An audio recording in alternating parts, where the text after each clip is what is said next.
Welcome to Perusing's Appraisers on Purpose podcast. Our podcast showcases inspiring appraisers and professionals from the industry who are leaders in their field. How did they get to where they are? What have they learned along the way? What can we learn from them? Your host is real estate investor, entrepreneur, and appraiser, Michael Hobbs.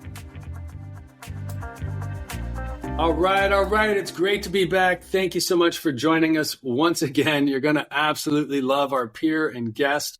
Before we jump in, you know that important trait that you possess and you get to share, and that is called generosity. So be action-oriented right now and hit the like button on the method of the podcast that you're receiving this on, and be thinking about one or two people that you can be sharing this with, and maybe a takeaway or two that you could immediately put into place. With that, I am excited to introduce our guest, Adam Weber. Adam, thank you for joining us today. Thank you for having me, Michael. I appreciate your time. It is mutual. And as we always like to know, were you born this way, or how did your life come to intersect the appraisal and valuation professions? Well, when I decided not to become a doctor like my father, he cut me off. Oh, no. Yeah, he cut me off. I was going to Ohio State. I started working. I had no money. He cut me off. I had some of my bar mitzvah money left in the account I was able to use for a semester, but I realized I needed to work. So I started delivering for, Domino's Pizza to start with, and then a couple other places. I was working at UPS temporarily, working odd jobs, doing different things, and just trying to survive. And he never got past it because he and my grandfather were both Ivy League trained doctors. And if I wasn't, they didn't like the fact that, one, I went to Ohio State. And then two, they didn't like, I know. It wasn't good enough for them. Although my dad used to send me to math camp up at Cornell. Other kids used to go to sleepaway camp and have fun stuff. I used to go to math camp at Cornell. Not fun at all. Beautiful area, but not fun. So I got to tell you, right there alone, you were in distinguished company. Being a Buckeyes graduate and getting to go to math camp. That is definitely a first here on the podcast. Yeah, that math camp, and then again, I come from the day before we didn't have computers when I was in school, and everything was done by hand and and use printed tables to figure things out. And once he decided that if I didn't want to become a doctor, he didn't even want me to become a lawyer, which I thought about. It was like, you're cut off. And just like my father, my grandfather, my uncles, my brother, who's 18 months younger than I am, wanted to be a chef and went to to Culinary Institute. But to my father, that was prominent. Also, I was the oldest of the kids, oldest of the grandkids, oldest of the nieces and nephews. So I was expected to do things that other kids in the family wouldn't do. I was supposed to set the mark for everybody else. And we all live. If I knew things were going to be this way, I might have just said, you know what, I'll just take out the hundreds of thousands of dollars in debt and go into law school on my own. But at the time, I couldn't. I honestly, one reason I delivered pizzas is because at the end of the night, if there were pizzas that were undelivered or anything they had made they'd let us eat. They would let us eat it. Nice. So you basically got paid to eat. Well, yeah, if there was extra, we got to, or if we wanted to buy it, we could buy it dirt cheap. Not that everything was that expensive back then anyway, but it was right. Yeah, we could buy it dirt cheap. So it was like, you know what? I'm just going to do this. I'm going to eat this pizza, and I eat the crap and that sort of thing. But you know what? I survived. And back then, I was a kid living in Ohio. I grew up on the North Shore of Long Island, and I was far away from home. Back then, there were no credit cards for us kids, that sort of thing. I was lucky to have a bank account. I was trying to survive, but I grew to love the profession, especially when I worked at the national firms. I worked at two. I started out with Integra, and then I had worked over at Cushman & Wakefield. Wait, hold on. How did you go from not being a doctor to getting into appraisal? This is a phenomenal. Did they recruit kids at math camp? Am I missing an on-ramp to the? No, what would happen was I was living in Columbus, and I took a couple classes, and I was fortunate that I was being taught by one of the first MAIs, one of the great MAIs, one of the brilliant MAIs, Casey Hamilton, whose wife. Maggie Hamilton is still alive. Casey's not, and they're both. Casey was an MAI and at the front of the list of guys. And when they taught you, you worked everything out by hand. You looked at tables. I told you this off the podcast. We used to take those cameras that, photos with the photos they'd have to be developed, or at one point, or they would come out of the camera. I wrote, when you wrote a demonstration, a report, a narrative report, you would use on a typewriter. I was doing things before computers and before software. And then the software one we did have was DOS based. It was horrible, but you know what? I was learning to do something, and I worked with a couple of people I liked. So I said, you know what? And I couldn't afford to go to graduate schools because although I had plenty of loans because I had been cut off by my dad for not doing what he wanted me to do, I would be respectful of my wife. And again, I'm in my mid-50s. We just paid off my wife's student loans. Well, first of all, congratulations on paying them off. And second, boy, doesn't that just take an awful lot. I mean, come on. Yeah, we didn't get anything from the government. And I say that respect. We didn't get anything from the government. My wife went to Penn and Columbia. It was expensive. She's a special education teacher. And before they started paying certain things, because, she didn't get a degree in like underwater basket weaving. She's a special education teacher and a damn good one at that. Her education at University of Pennsylvania and at Columbia, where she's got multiple degrees, 3 of them, it was real expensive, hundreds and hundreds of thousands. And again, great program. Yeah, great schools, great program. She's an unbelievable wife, teacher, mother, all that. But you know what? Took years. I've been with my wife more than 20 years, and we've been paying them ever since.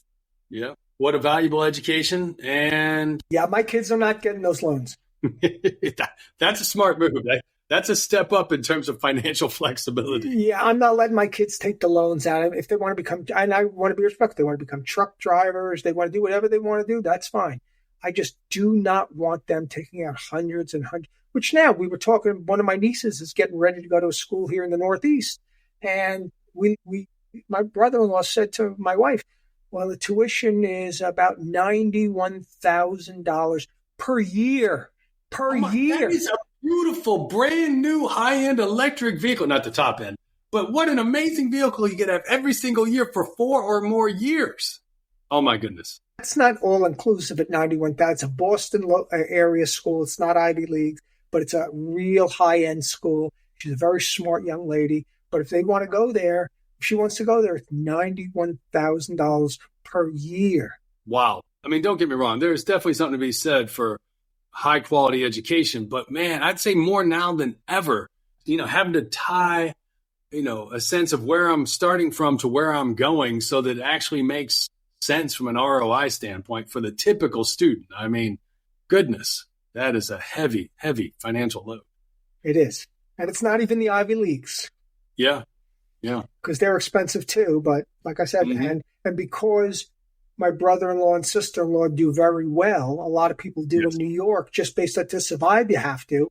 Yes. You don't get to qualify for things that maybe somebody from a demographically less, affluent area do. Someone who isn't making those kind of numbers or didn't get that kind of opportunity to go into that industry, if they can't, their household might only make $91,000 a year. Yeah, and unfortunately, when I was growing up, I remember, or I should say, when I first started working, I was making between $20,000 and $25,000 a year. No wife, no kids, no payments, no anything. Not complaining. I love them all, but you know what?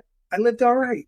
I did. I had a nice apartment. I remember my apartment. My rent was under $300 a month, and that included my electric.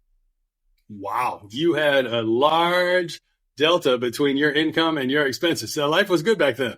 That was Central Ohio. So, that's why I say I'll always love Ohio. I mean, I spent 14 years plus out there. I love it. And if I hadn't met my wife, I wouldn't be living back in New York. But then a lot of things, I've also lived in Philadelphia where I worked for one of the greats, Joe Pascarella at Integra, one of the guys who helped start Integra.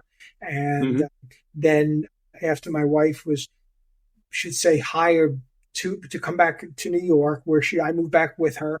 I was again living in Philadelphia. I went to go work at Cushman, which was in the time I worked for 3 different bosses, but it was a great experience because it's a great company. still is, was then, still is. Same with Integra, although the office is now Newmark, that particular office. The people I worked for and people I worked with, I got to be honest with you, were all amazing people, which that's wonderful. Along the way, I said to myself, I thought, in my 30s, I said to myself, where are people going back to law school? There are people doing this. Should I do it? And then I thought to myself, you know what? I was doing all right. My wife and I were starting a family and owned a home. And we were like, does it make sense now to go spend all that money back on law school? And when I think about it, maybe, but I only say that because when I look at the way the market is now and who the players are, I say to myself, just not fun. Not fun. So did you start appraisal coming right out of college, or did you start out of math camp? How did your life enter this industry? I was actually in Casey Hamilton's class in Ohio. I was taking a class outside of college at the Ohio Board of the Ohio Board of Realtors in Columbus, and I was that kid that there was always a teacher that would point at you or ask you to do things. I would answer questions, and Casey came to me actually at the end of the class and said, you ought to consider becoming an appraiser. He goes, because you seem to have a knack for this and like it. And he goes, I'm gonna hook, align you with somebody who can teach you and train you and you'll be fine. And he did, and recessions and the thing through that, fortunately, because who I worked for and the skills I've learned, I've survived very well. In fact, during the meltdown, I think it was 2007, 2008, I made more. I happened to be working at C&W at the time for some time. And because they needed one of the big firms to do the work, just like when I was in Integra, a lot of the banks and lenders and others want, that name on it. I made more money then than I've ever made in my career, except for 1 year in my own business. It's been there's that old Grateful Dead song. Excuse me, I may be going to hell in a bucket, but at least I'm enjoying the ride in there. That's what my appraisal career has been like at times, but it's been fun. I love it. So here you get an opportunity. You're sitting in a class. What happened? Did you just not enjoy your classes at The Ohio State University, or how was it? I did, but I wanted to. It was a summer. I wanted to take a class that I could use as not just extra credit. But that would transfer in and count it as the electives and stuff like that. And also, one of the great things about classes, whether they be through Board of Realtors or the Appraisal Institute, which I've been a member of as a designated guy for a long, long time, is the network, the people you get to meet. And all of a sudden, I'll get a call. Somebody says, hey, and I've done the same thing with others. Hey, I've been told you're the person I should speak to, because I still do certain specialties and certain things where even within the banks and within other companies, they don't want to do them. Like when I worked at C&W, I worked on a couple specialty practice teams, how they work just like they do at some other firms. And I got to learn some things and from some people that the typical guy or typical gal wouldn't be able to learn from. Yeah, no, I love that. So here you go. You're in school. You're actually being very attentive, saying it's actually cost effective to take a course during summer, which costs less and gets me credit for the upcoming year and reduces my course load. So, of course, you can devote your studies to other important things. Yeah, my original was to go to finance and somewhat like a pre-law type of thing. But it just worked out. And I ended up getting my license and started there, and then in New York. And now I've got, licenses in, I think it's 9 or 10 states, because some of my clients require, and some of the different states require that if you're doing work, I do strictly review work now and consulting work, that if you do that work in a certain state, you must be certified or licensed there. Yep. And it's worked out. I'm not going to complain. No, I get it. So how does this go? So you take this class, this gentleman who you don't know, talented instructor, Casey Hamilton, who ends up being a titan of the industry. What sounds like he makes a recommendation or an introduction for you to go to work during college or after college? No, while I'm in it, to another firm, which I'm not going to bring up, because frankly, I didn't really get along with them. Because you go work for somebody and they love you, you work for, and also I was a guy from New York, from the East Coast, and I was in Columbus, Ohio, and there were some people who were like, I've never met anybody from New York before, and then there were other people who were like, oh, you're from New York, you must be. They see the the things on TV about what's going on, like in the Bronx or Brooklyn, where somebody's getting killed. They think, oh, I got somebody. Oh, and and they think you own a baseball bat, not because you play baseball or softball, but because you're crazy. It was things like that. So was it a commercial firm or a residential firm that you went to work for? The firm I went to work for first was some residential, and they did some commercial, but it was primarily it was one of those churn and burn firms, and that was the problem. Was if you wanted to take the time to think things out, we've always learned people like you got to support your adjustments, you got to support your analysis. Some guys just said, you know what, it's a 5% adjustment, it's a 10% adjustment. Garage is 5,000, 10,000, this, that, the other thing. And they tell you, I know better. And you do it as a person, you guys like you and I or others will say, well, we need to support that. And again, that's one thing that led me into looking at other people's appraisals and saying, review work for me, especially when I got sick at some point and I needed to step into that more full time because I was injured and I was unable to go out and do inspections, climb stairs. I'm a New Yorker, climbing stairs, doing things. And the last thing you want to do on an inspection is show up with a wheelchair or crutches and say, "Oh, I'm here to inspect your house," or your commercial building or whatever it is. But long term, it's worked out well for me. I get it. Well, see, that's the beauty of it, because that it's worked out well for you is exactly the purpose of the podcast, because it's an opportunity for other people to see how these pieces come together. So you get an introduction to an employment opportunity. You start there, not exactly a great fit. How long were you there before you decided it was time to leave? It was about a year at first. About a year? Yeah. And as I mentioned, I had multiple jobs. I was working for a home builder, one of the national home builders that's based out of Columbus. And so I was trying to make as much money as possible because I had to pay my own bills. I was also, I didn't really realize it at the time, but you want to learn a lot about the cost approach and land values, go work for a home builder. Yeah, that or be a rehabber, just be in the experience. Absolutely. Especially during recessions or burps in the economy or whatever it is. Yeah. But you do that and you'll come away, you don't even realize what you're learning at the time. Also, there was no online MLS, things like that when I first started. There were some people that could get books of it. But I remember, I would learn to walk down the street, knock on doors and say, hey, I've been in this neighborhood before. I know you're a new tenant here. Can I ask you? I'm an appraiser. And some people, not everybody would give you information. Some people would spit everything out there. Other people would say, hey, you want a copy of my lease? But then, that actually happened in Brooklyn. And, I'd go to places like Brooklyn or Queens, and I'd be wearing a suit because that was required, and it's fine. But they would be like, I remember going to Brooklyn, and they're like, on Atlantic Avenue, they're like, are you a Fed? I'm like, a Fed? Exactly. I'm like, no, I'm a real estate. They're like, I saw you out there taking pictures, and now you're asking questions. Especially after 9/11 when that stuff happened more. You'd be a guy in a suit with short hair like I do, would be out there taking pictures and asking questions, and people be like, what's going on in this neighborhood? Thinking I'm a Fed. And I'm like, look, here's my business card. I'm a real estate appraiser. I just got to find out what the value of this property is. That's it. Yeah. Wow, that's amazing. So how did you find your next opportunity after the first one you started at? Like, hey, it's not really a great fit. I'm doing a bunch of things and I'm not going to be with this one, but I'm going to stay in the industry. So you find your opportunity. Again, I did some work with the home builders, that sort of thing. When I came back to New York, I met a guy who said, I'm looking for a trainee. And, really? I got along very well with his wife.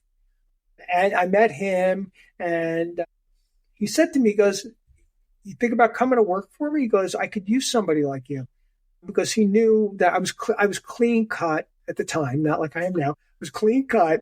And he made a couple phone calls and people were like, look, Adam is a good guy. Just, I told him, I said, do me a favor. I said, I don't want to have 3 jobs at the same time like I used to do. I said, and I'm trying to pay off student loans. I said, 1 job, just keep me busy. And I would go in twice a week to the office to turn reports in or do photos and things like that. And they would give me stacks of orders. And I'd be like, he was a guy who he had worked at Citibank at one point, had a lot of connections. And he was an SRA. He was like, here, And then there were other, like doing more commercial in New York. He's like, next Tuesday, next Wednesday, he goes, you and I are getting in the car. And we go out and do 2 or 3 inspections. He'd introduce me to people. You meet the people at the municipalities. You're like, I worked for a guy named Ken Lippy on Long Island, and he was like another one to me. He really, really brought me in and trained me and did a lot with me. And I mean, it was when I left him to go work on one of the national platforms, it was one of the more, to me personally, it was one of the more devastating days of my life because it was, you're leaving your mentor. It's kind of like you're leaving home. But I also knew to grow and to become somebody like him or even higher up as far as the work and the stuff I was doing. He was a general appraiser also. I knew I needed to move on, and I did. And I had met my wife. And wow. How long were you with him? I was with him, I don't know, 5 or 6 years, 7 years maybe. I don't even know. It was a while. And I became like family there. Of course. Again, we were both same religion, same value system, both North Shore of Long Island. He was in Roslyn. I was in Syosset. They were very similar neighborhoods as far as the people and the school districts and that sort of thing. And so it was a great experience. And again, like with him and his wife, I watched his kids grow up while I was there. His kids are in the business now. I've watched the things I've seen. I say to myself, wow. But yeah, no, he really, and because of a lot of cultural things, he didn't hold back with me like he did maybe with some other people. Because he didn't. I love it. I think he thought at one point, I know we talked about it, that maybe I would take over his firm or buy into it. But It wasn't that I didn't want it. It was that I was leaving New York to go to Philadelphia because I was getting married to my wife and she was down there at the time and didn't come back. She hadn't been offered New York yet as far as her job at the school district she's with. So had she not been, as you say, plucked away to another geography, might you still be there operating in the Midwest? I'll be honest with you. I think I'd own the firm now, or at least I'd own a part of the firm with his kids, because I know at least at first one of his kids went to work on Wall Street and then decided he was going to go work for his dad, and then the other one I think just went and worked for his dad anyway because they owned the building that their office was in. They had a book of business that was many years old, but I'd been like family there. I think I'd still be there, to be honest with you, or at least owning the firm, a part of the firm or the whole firm, because I'm in my mid-50s. He was older. I think he's retired as far as, I'm sure. I know his kids, so he has to mentor them a little bit, but his kids pretty much run the firm now. Well, I think what's fascinating about that, Adam, and that's a perspective we've not heard much of really at all. Maybe only 2 guests in nearly 5 seasons now, 6 seasons, where there was an opportunity for someone to be acknowledged as a potential future owner or heir, if you will, to the business. And because that's a lot of the transition that does occur in these businesses, if they transition at all. Some of them do get acquired, but most of them don't. Most of them actually just kind of wither away with the owner of the firm. Look, things happen for a reason. My sister lives in the Philadelphia area. I met my wife. We all the years now, you go, oh, it was fate. But, my wife was friends with my sister, and I met her at my sister's wedding. Wow. Yeah, that's how I met my wife. And then we started No, I'm interrupted, but what you're saying for all the single people out there, definitely accept the wedding invites. When you get a guy invited to a wedding, you should go. Yeah, for the guy who I actually never wanted to get married until I met my wife. I mean, people tell your parents want to marry you off, but to be honest with you, I was just enjoying doing my thing. I would get in my truck. I was the guy from New York that would drive around. And people are like, you live on Long Island. Why do you have a pickup truck? I'm like, well, I lived in Ohio before this all these years. You guys don't realize how good it is. And they're like, you don't have anything stored out back. It's not. I said, not that I said, just look cool. It is. I mean, besides, you get a better view of the road sitting up a little higher, even in, what was that? Probably a 1990s model pickup truck. I mean, that was a good view. I had a great Toyota and I loved it. And before that, I was a Jeep guy growing up on Long Island. And I did a lot of off-roading actually on Long Island because I was fortunate. My father is a wealthy doctor. We had land. I had the ability to go places and do off-roading. And I rode rode BMX bikes as a kid and that sort of thing. Oh, fun. I was really fortunate as a kid to grow up in a great house with my dad's house. And again, I think they thought, they want you to do it, so you do it. And as the older, I was supposed to lead the way. But frankly, things worked out for a reason. Again, if I had to do it all over again now, and I only say that because some of the players in the appraisal industry, yes, I hate to say it, but have gotten corrupt, have gotten bad. Look, there's a big lender, and I'm not going to mention it. Because again, I used to do work for a big lender here on the East Coast. And I told them after a while, I said, they were pushing me on values. And I said, I just can't do work. I remember having a meeting with the chief appraiser down at a diner here in Westchester. I said, on a Friday, I remember saying, I can't do work for you anymore because I can't get these phone calls. I can't get these emails. And he got so pissed. He goes, you're done anyway now. I said, that's fine. And I had a fight with them for over a year to get my paycheck. Guess what? The bank is no longer in business. Really? Really. Wow.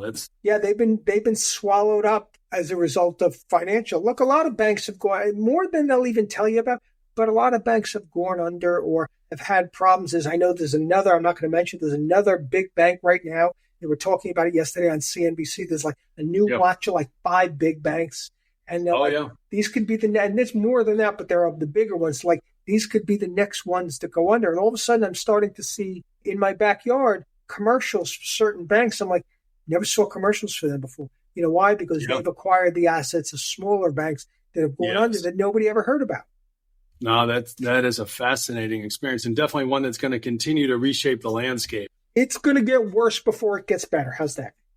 Yeah, it's hard not to see that with the interest rates where they're at, not because of banking, but because of the nature of lending. I mean, the one fascinating thing a couple fascinating things you touched on. Let's go back 2 steps and then we'll come forward to the next fascinating one. And that is, I grew up, I knew nothing about Long Island. I just knew it was on the East Coast. I've been out there a good bit of times because we do a lot of work out there with firms that are really successful firms that want to grow significantly. And I've just been totally enamored with the topography and the density, both the lack thereof and the more kind of just open, spacious, wooded areas, a bit of the city areas. It's fascinating. It's just beautiful out there. I used to be able to do inspections for half the day and write reports half the day. And then actually at maybe 1, 2, or 3 o'clock, go hang out by the beach. And I'm not a beach guy like that. But I mean, it was just you could go relax there, take a few hours off along the North Shore, like in a place called Bayville. There were places I could go grab something to eat and hang out for a couple hours and just relax. And again, I was single, and there was cable television, but not like there is now. I could go home and maybe work for another 2, 3 hours or 5 hours or whatever. And I'm that guy who gets up at 4 or 5 o'clock in the morning. Sure. I look with the 2 kids once they had to go and my wife getting up for school. I just started getting up early with them. And when I worked on the national platforms, there were times I had to get in the car and I might have to go, like I'm reviewing a report today. I used to go do work in that area, which is one reason I got the assignment. It's in the middle of central Pennsylvania. It was a 2.5-hour ride. So you get up an hour before and then you have to drive. So if you had to do an 8 o'clock inspection or 9 o'clock inspection, you'd have to be on the road by 5 or 6 o'clock in the morning. Yeah, that's true. That is definitely true. 80% of all businesses fail within 5 years, according to the U.S. Census Bureau. With so many roles and responsibilities that must be managed and have nothing to do with appraisal reports, is it any surprise that it's hard to keep up, much less having a sense of peace, stability, and profitability that comes from growing your business? Given all of this, you might already be thinking about exiting your business one day. Don't miss the limited opportunity to work with Michael, a real estate expert and professional coach. He has worked with more than 300 owners and entrepreneurs to find their highest and best use by solving problems that reach their most important goals. Compress decades of learning into days by working with Michael. Michael is famous in real estate and business coaching. With his help, you can accelerate your growth, increase your quality of life, and earn more money, all while ultimately doing less. Michael helps you not just grow your business, but also find new purpose in it and in your life. If you're ready to take control instead of being controlled, contact him on LinkedIn or email him at michaelh@paru.com. And what's fascinating about that, bringing this kind of unknowns, the whole experience that I've chatted, I love this podcast has been an amazing way to connect with professionals literally around the world. And not everybody follows international standards. Not everybody has USPAP. Different countries literally have different legal systems that define how they do property valuation. Some of them, if they do it at all, some don't do the income approach. Many of them do the market approach, sales approach as we know it. A number of them do the cost approach.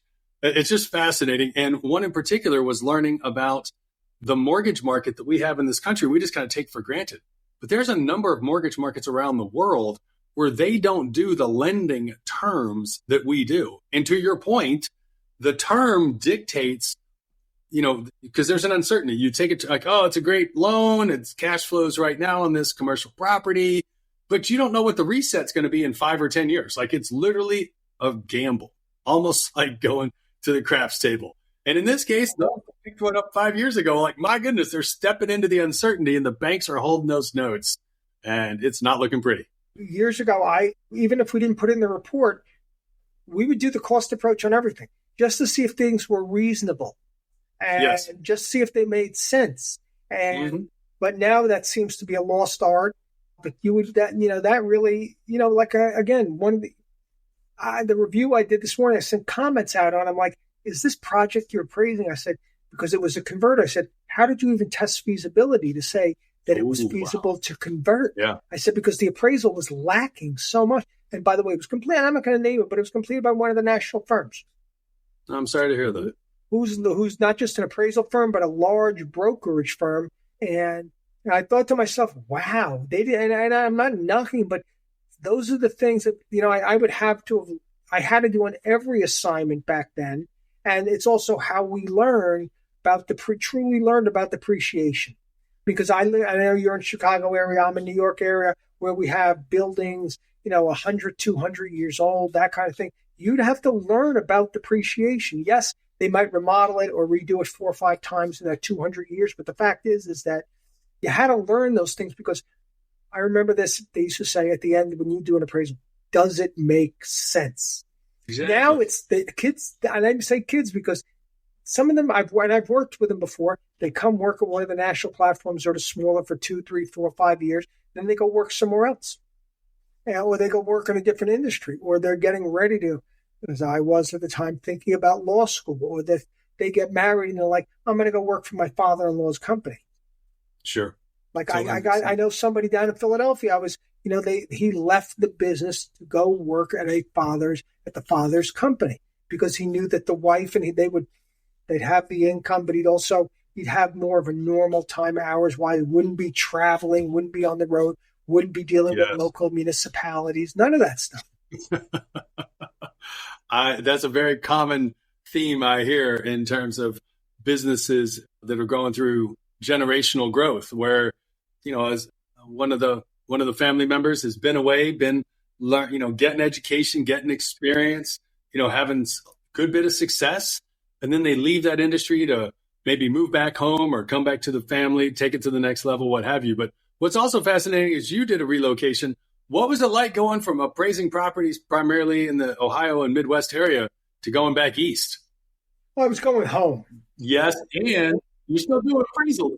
Yeah, but I got to tell you, you're starting from scratch in a sense. You're resetting everything. It's like, as somebody who's done both, with all again, I say it respectfully to others, but when I earned my MAI, when I earned my SRA, it was very different than it is now.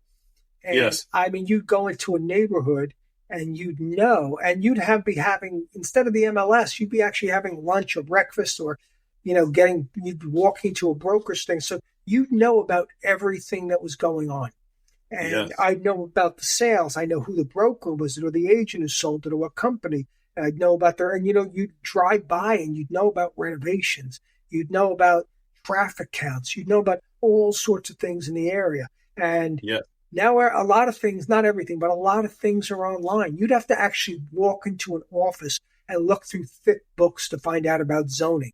So while you might learn about R1, at the same time, you'd also print out everything, R3, R4, R5 kind of thing. And you'd learn about all this. And same with commercial or industrial. I want to be respectful, but, when I started, it was very different. When you learned about A, you got an opportunity to learn about B, C, and D. Now kids these days, and I say to some of the youngers, even some of the people who've left, they don't. And I'm not trying to be critical of them, but my focus now is review work. And I think to myself, I was in an area up here in Westchester Yonkers many years ago. There's different areas. The area is a great area overall. I was in a part of the area. I was with my camera out. I got jumped. I got attacked. I had 6 teeth knocked out. Oh my gosh. I should say not completely knocked out. One was, but they were broken. I had to go get, and I realized after many years I needed a change. And also I got sick and tired of going out and doing things. And also I learned a different skill set. And I said, you know what? I want to learn it. Now some people get into it because they don't want it. Like I know they'll go work and I had opportunities to go work at banks and things like that. But now I've actually got banged. I had an assignment that came to me in the last week where somebody said, the bank could do it, but the person we've got who would look at it doesn't really know this property type of this area. So we're going to farm it out to you to do it. And it makes sense because that's unfortunate. That's what's happened is the industry is dumbed down, which is, I think, another reason we're in this financial thing that's going on. And I don't want to call it a crisis because if you listen to the Fed on Monday, they tell you everything's going to be great. If you watch one of the news networks, they may tell you something different. You speak to an investor, they're not sure. And again, I don't get political over it, but I got a guy who would ask me about doing an appraisal. I recommend him somebody. He goes, I got a problem with people that go in and out of the house.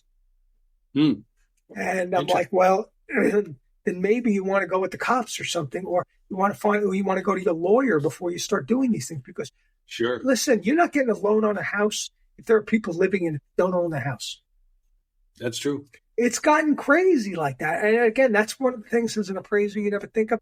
I mean, for a while, I remember I was still doing more field work during the beginning of COVID. People were more concerned about you wearing a mask or, you know what, just do a drive-by appraisal.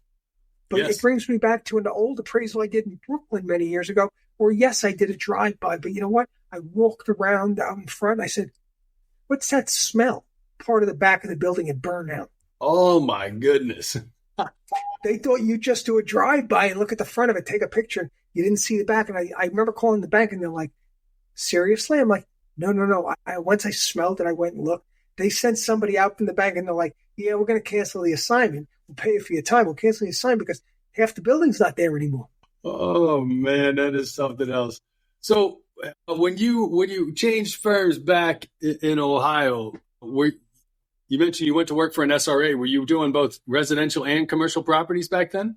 I had done some primarily residential at that time when I first started. And that's how I got in the SRA world first. But, you did certain mixed-use buildings. And like where I am, if it's got 5 units or more, it's a commercial building. And it may be a mixed-use building where it's got a store and 4 or 5 apartments. So that's how I got I cut my teeth on the commercial end.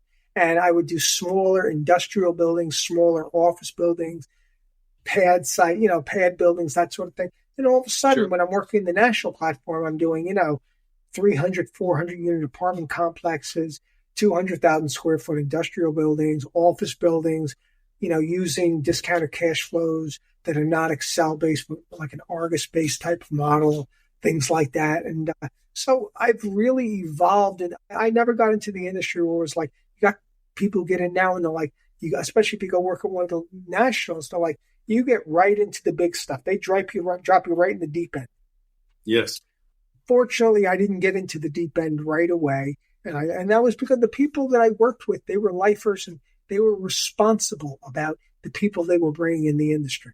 Now, when I hate to say it, that's when I reviewed a report recently with a person. I realized they're a trainee, but they're doing tens of millions of dollars in the appraisal. And I'm thinking to myself, is that how I never started out that way? Not that you can't, but for a lot of people, that's overwhelmed. But you and I live in the bigger cities, so we understand how the numbers can be. But, if one of your first assignments is a 500,000 square foot industrial building, multi-tenant on top of it, and that's one of the problems the banks run into is they're ordering these assignments. And the people that are doing the work are not as qualified. So you end up with 2 pages of comments, like I sent out this morning.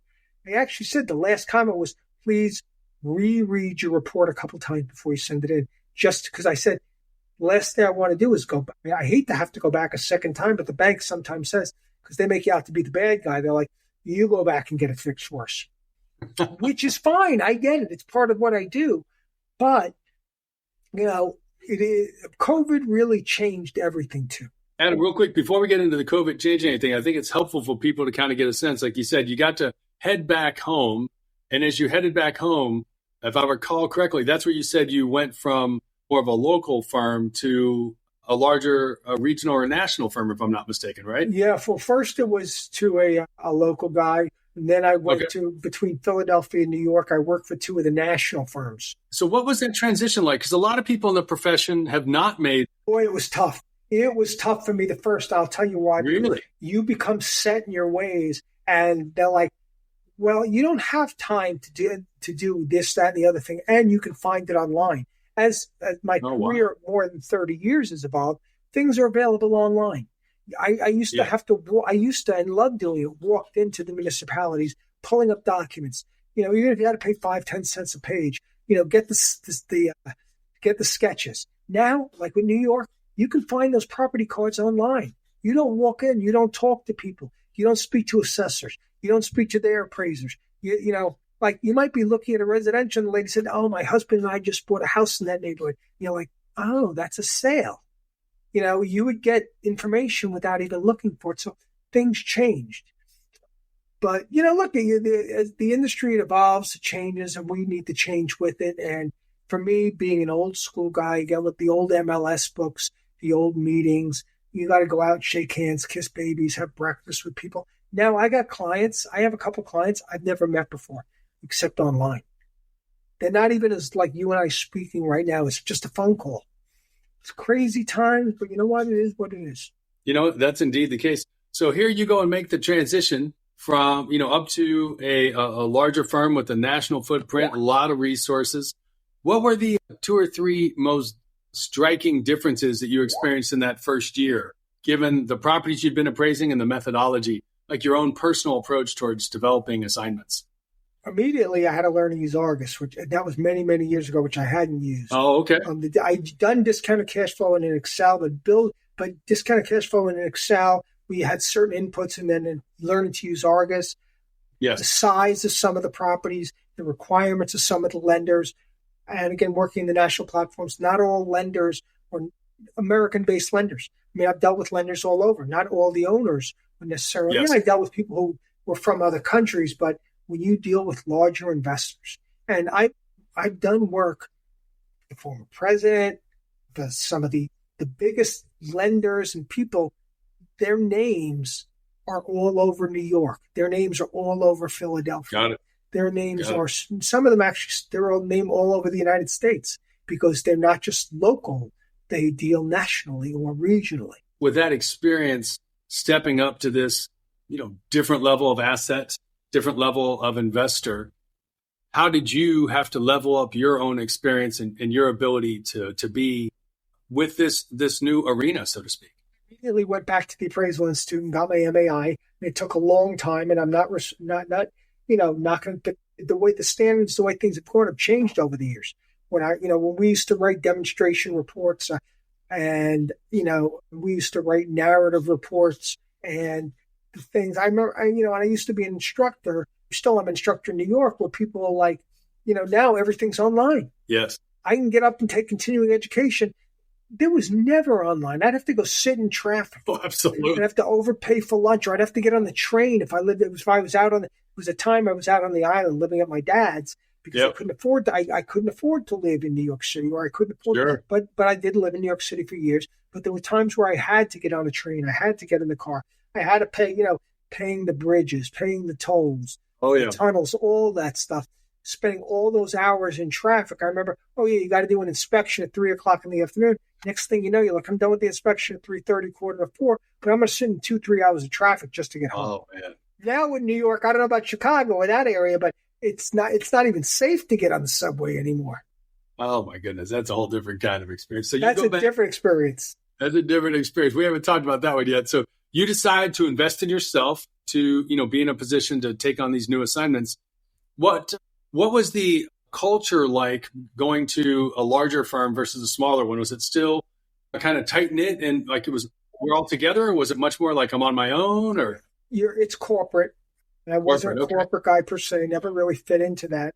But, also everything from the way I dress to the corporate culture to the offices and everything like that. Look, there's some people who grow. I know a guy I used to work for, he only worked for the national, never worked for a local. Meanwhile, one of the guy who brought me into C&W, I got a phone call one day I got a call. I said, it was before there was all these spam calls, a lot of them. He said, hey, I've heard of, he goes, I was recommended to call you. He goes, I'm looking for somebody over here. He goes, come meet me for lunch next week. And that's what I did. Yep. And then he brought one of the senior people. He's like, I want you to kind of vet this guy. We got along great. I ended up working well with him for many years. And we became very good friends. I saw his, everything from his daughter growing up to his daughter going to college and they're getting married and all that kind of thing. Where you work with these people, you become part of each other's lives. And then when you have these national meetings, maybe with one of the firms I had to go out to, I think it was Arizona or Nevada, Arizona, not Arizona, it was Las Vegas. Okay. Las Vegas. And, you sit in a room with all these people from all over the country, you're meeting, but it's a very corporate, environment, which is very different from the original firm that I worked for. So, like you learn to adjust. It's like life. You learn to adjust. When it's before you become a dad, you learn about having kids. You don't just walk into it and think, I know all about this. I mean, I'm like everybody else. I had to learn how to put a diaper on, that sort of thing. Well, that's kind of the way becoming an appraiser is. When you go from working for a local guy to a national firm, it's like you learn to put on a diaper, all new, all again. Everything is very different. And one thing, and I'll never forget, is the politics of it all. The politics of the politics of the large firm. And I don't mean like the politics that you see on MSNBC or Fox. I'm talking about the politics of relationships, the politics of, I do these property types. I mean, I know some people, they've done one or two property types. That's all they've ever done. Oh, okay. I've done everything and anything. I've not done every property type, but the majority of them, I mean, might be like when I went to work with Integra out of Philly. I worked for one of the greatest mentors, Joe Pasquarella. One day I was doing multifamily. The next day I was doing self-storage. Wow. The day after that, I might be doing a high rise or a mid rise because it was Philadelphia. I might be doing an office building. One day it was in a more rural area. The next day it was Center City, Philadelphia. Completely different markets. And that's the way New York is too. I live in Westchester County, but I've done work in New York City, done work in New Jersey, done work all in Connecticut, all over the place. So that's just the way it is. And what would you say, given that you've had this, particular, more common approach towards learning appraisal across multiple asset types, what would you say were the benefits because you had such a diverse exposure to all these property types? It taught you to think outside the box and say, what did I learn here that I can apply here? What did I learn with industrial that I can apply to office or the opposite? Or what can I, again, I was at the review type I was doing this morning.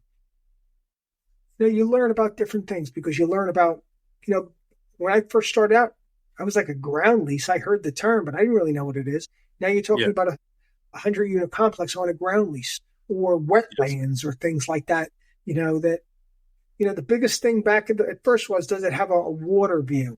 Does it have, does it have busy roads? Now it's like, again, midtown, uptown, downtown, suburbs, rural.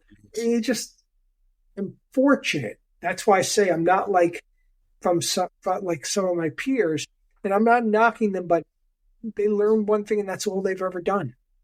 Yeah. While it stunk at times and I had teeth knocked out and all that sort of thing, you know what? Yes. I learned a lot along the way.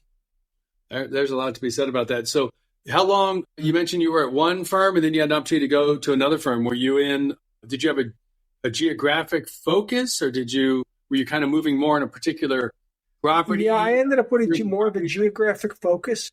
But you know what? When I got that call from one of the national firms, I was with the other one, but my wife had, again, with her Ivy League education, all that fancy Ivy League education, I love her for it. but she had been recruited to run a special education department at a school district here in New York. Oh, wow. I'll be honest with you. She's a special ed teacher. She's from the Philadelphia area, and I love her to death. But you know what? I got to tell you, even though I'm a Yankee fan, even though I moved down into Phillies territory, I'm a Giants fan. I'm a Giants fan. We got problems. Who moved down to Eagles territory? I love the people. I love the people down there. I still have a place in my. Yesterday I was on the phone with a friend he was at Integra. Now he runs the Newmark office down there, but we're still great friends. And it's, we still call each other. We're trying to trade information. Yes. Occasionally if I have a question, because he was one of my mentors, I'll say, listen, I'm looking at something like this. He's like, yeah, you've been doing this 30 years now. I'm like, yeah, but I want your opinion. How would you look at this? What are you thinking? Also, I might be looking at a report where I didn't, and he said to me, he goes, who did the appraisal? And I'm not going to say anything out loud. And I said, this firm did it. He goes, all right. He goes, read it 3 or 4 times before you do anything. Got it. And because, again, that's just the way. And part of that, when the economy started going bad again, people started doing work. Yes.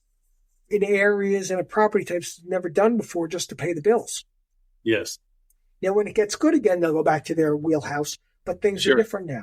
And also, pricing is crazy. I mean, this one bank I do work with, I'm like, I never saw an appraisal report from this company before. But all of a sudden, you know what? I realized when I looked at the engagement letter, they had the best price on the block. Wow, really? I think we've only started to see the cracks in the banking industry as far as the lending industry. Speaking of seeing the cracks, it's a different opportunity, as you've alluded to a few times, that you're at a point in your career now where you exclusively do review work. How did that develop over the last, 5, 10, 20 years that you went from being a producer out there conducting appraisal reports to moving into review? So it doesn't hurt getting run over by a car, which takes you out of the going and doing a lot of inspections, that kind of thing. I guess, that's one way to put it. I went to a Knicks game. I went outside of Madison Square Garden and got hit by a car. And I've had some other health issues along the way, but not just that. But you know what? You start to focus and you're like, I realize I can bring my expertise over so many years. Yes. And I had done a review assignment here or there when I was at the Nationals, internally and externally. But you know what? I realized I didn't want to be in the car all the time. I didn't want to be sitting in traffic. And now I'm glad New York's got congestion pricing that just went into effect this week. So I might not be able to go to Midtown without paying an extra $15 or $20 or $30 or whatever it is, just to, I'm not sure of the price, but if I'm, just to go do an inspection, and then I have to pay. I mean, there are inspections, if I go to the city, I'd have to pay 50, 60 or more, sometimes maybe less, but usually the higher end for parking. Yes. And the wear and tear it takes on your car. And the wear and tear it takes on you. Like, I knew I could get up and start working at 6 a.m. this morning, but I didn't have to get out and go anywhere. I didn't have to get in a car. I knew that the coffee pot was in the kitchen. That is a beautiful commute, and one that you didn't have to pay $50 for. I didn't have to pay for it. And after we get off the call, I'm going to go have lunch, and I'm not going to have to pay $20 or $30 for it, because now evidently, and I've only, because I've seen on TV, not that I eat McDonald's anyway, but evidently they're paying people who work there $20 an hour now. That's going to be, your Big Mac is not going to cost you like it used to. It's funny, you see these things on social media, like, really, you could feed a family at McDonald's for $10 years ago? I didn't eat this stuff for the most part because my parents wouldn't let me. But now it's like, now of course I heard somebody on TV saying, the family and I, we went to McDonald's, it cost us $60 for 4 of us to eat. I'm like, get out of here. And that's when they had 2 little kids who only ate kids menus. That's crazy.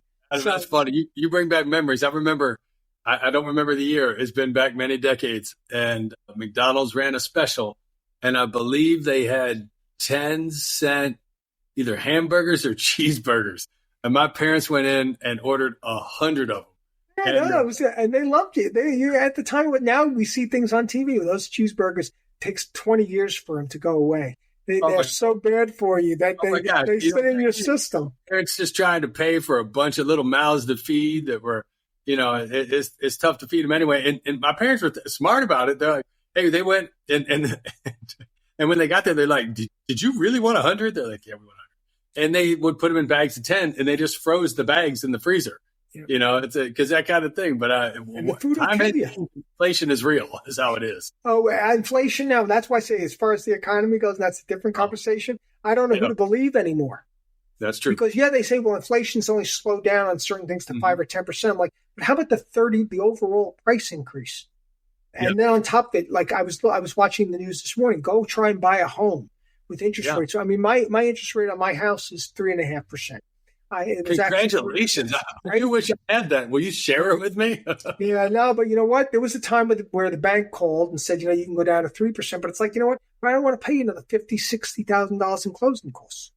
Yes.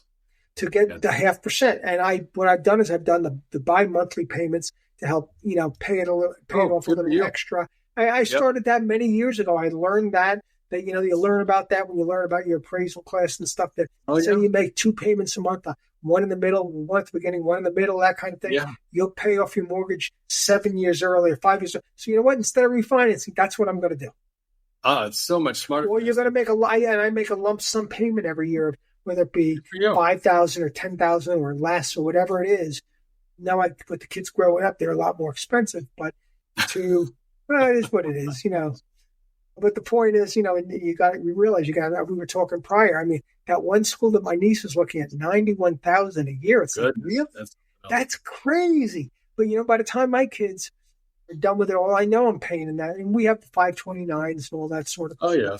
It's crazy towns with what things cost. It is crazy. But, Adam, what's also crazy, a lot of people sitting there thinking, wow, I hope I never get hit by a car coming out of Madison Square Garden, if I ever even get to go to Madison Square Garden.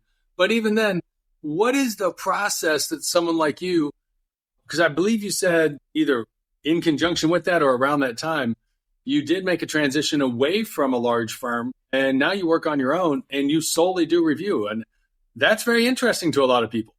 At first, I didn't all do reviews, but you know what? I knew there was a niche, and I had a couple clients who said, based on your experience, we know you can offer a lot. And then I was doing both, and I finally said, you know what? I'm not getting out of the house today. I mean, the way we're on a podcast, but I'm wearing a shorts and it happens to be spring here in New York, but I'm wearing a sweatshirt and shorts. I don't have to go out. I don't got to put I just went out and bought a new suit this past weekend because we have a religious event, that we have going on. But other than that, my wife honestly had said, unless you really want this stuff, I'm just giving it to Goodwill. I'm like, I'm not wearing it anymore. Plus, some of it doesn't fit anymore. And some of the ties are really cheesy. So they've changed. My wife is like, you gotta grow up. I'm like, all right, I'll do that. So you mentioned before that you have and do hold licenses in upwards of 20% of the states. How do you go about cultivating more work? Because as you touched on, you're still a young and active guy, even if you're active from your home office, as opposed to, dealing with congestion pricing. What has been that approach that you've taken? Because that's something else that people really appreciate understanding. One thing you learn before, and you should learn before you go out on your own, and when you do, is marketing. It's very different working at a large national firm who has the phones ringing all the time and has a reputation. And I still get work on reputation. They call me and go, well, I know you did this assignment for me when you worked there. I got something I need you to look at. Or I know you may have looked at it 10 years ago. So you have a general idea. Well, I know you've done work in the area, that sort of thing. Mm-hmm. But, it's just staying in tune with the market.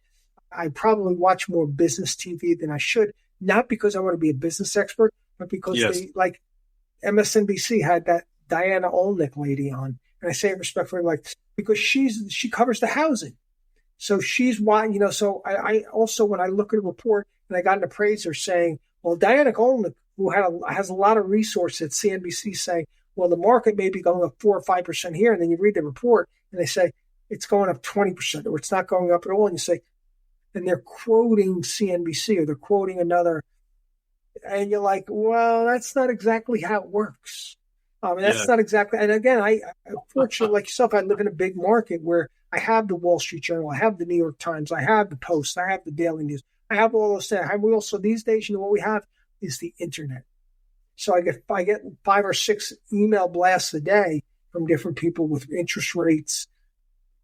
All right, so you're building a car, although I can't believe people still do it when they the band of investment, and they build it. And it's like, that makes no sense. I mean, I reviewed a report recently where I actually said that in the comments to the appraiser when I asked them to make a change. I said, not being disrespectful, this makes no sense.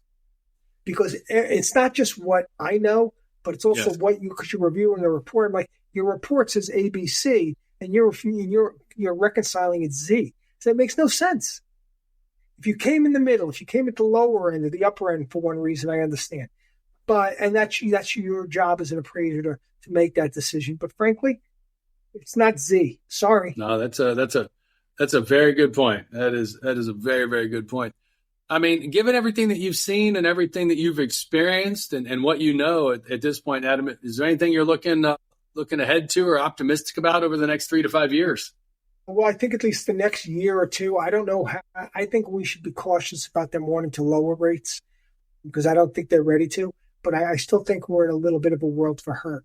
I don't think we've seen it all. People thought COVID was bad because people stopped and had to stay home. But, the effects of what went on, not good. And we're going to feel it for a while. Given the role you've been in and the relationships you've maintained, I really hear that in the experiences that you've shared around being intentional to stay in touch with people. And it's not about sending a little message back and forth on like Facebook or something. It's actually having a conversation with someone. What when people reach out to you and ask for guidance or advice, what do you tell them, given where we're at in this cycle and what's likely coming at us? And honestly, and I guess I'm promoting myself, but I tell people, you want to get on the phone, I'll gladly have a talk with you. I wrote the book, I sent it to you. I have a one-page landing page. People can go watch the video. Things like that, because this is based on my knowledge. This is based on what I've learned. This is based on what I'm doing. I get on phone and Zoom and things like that with people like yourself, because that's the world we live in now.